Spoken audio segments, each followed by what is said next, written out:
It's a big day for India. A key accused in the Mumbai terror attacks has been extradited. His name is Tahawwur Rana. Rana was arrested in the US in 2009. Almost 16 years later, he has been brought to India. He will finally face Indian justice. Now, this is indeed a diplomatic success for New Delhi. Only 2 terrorists had been extradited from the US to India. Rana is now the 3rd one. So it is a rare and commendable feat. But tonight, we'll go beyond the euphoria. We will look at the politics behind this extradition and what it tells us about terror and geopolitical convenience. First, some background. Tahawwur Rana was born in Pakistan. He served as a doctor in their military. Later, he moved abroad and became a businessman. Rana also has links to the Lashkar-e-Toiba. This is the same terror group that was behind the Mumbai terror attacks of 2008. Rana and his childhood friend aided that attack, that friend being David Coleman Headley. In 2006, Tahawwur Rana set up a Mumbai branch for his company. He then sent David Headley to work there. Basically, he gave Headley a perfect cover. While in Mumbai, David Headley did reconnaissance for Lashkar. He identified targets and charted plans. I'm sure you know what happened next. Pakistani terrorists attacked Mumbai in November 2008. They killed more than 160 people. The next year, in 2009, Tahawwur Rana was arrested in the US. He was convicted on terror charges. But it took more than a decade to bring him to India. And what about David Headley? He is currently serving time in the US, but chances are he will never be extradited to India. Do you know why? Because he cut a deal with the Americans. David Headley pleaded guilty during the trial. In return, the Americans promised not to extradite him. How about that?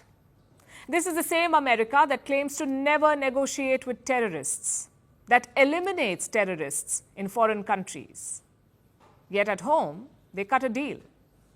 So America's role must be scrutinized here.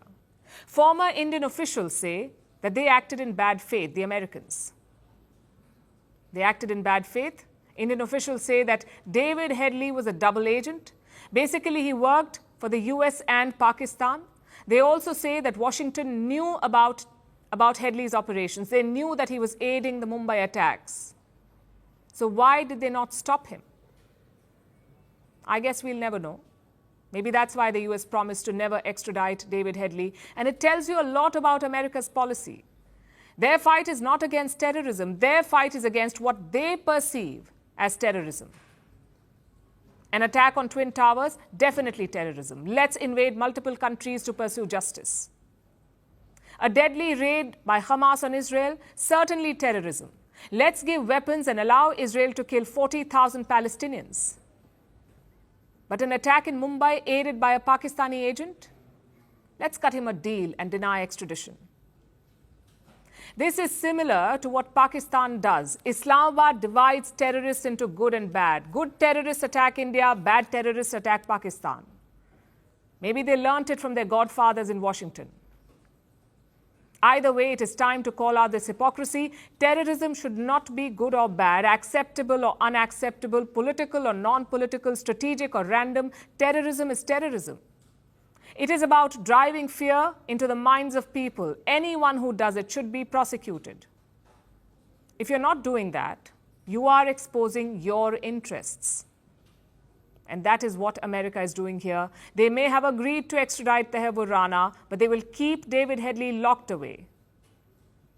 If the United States is serious about fighting terrorism, they must ditch these filters. Forget the geopolitical fallout. Focus on justice that you keep preaching others about.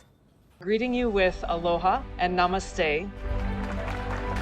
I love India. Presence, occupation of a territory by another country pertains to India, what we saw in Kashmir. How do you see Trump's America? Yes, the current administration behaves differently from the previous administration.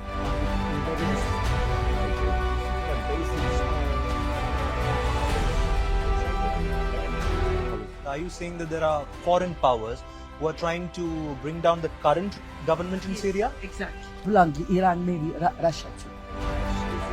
Alternative to this. Prime Minister Modi committed to South-South, cooperation. Not over 50%. Is Ukraine prepared to pay the price for that peace? No compromises at the cost of territorial integrity and sovereignty.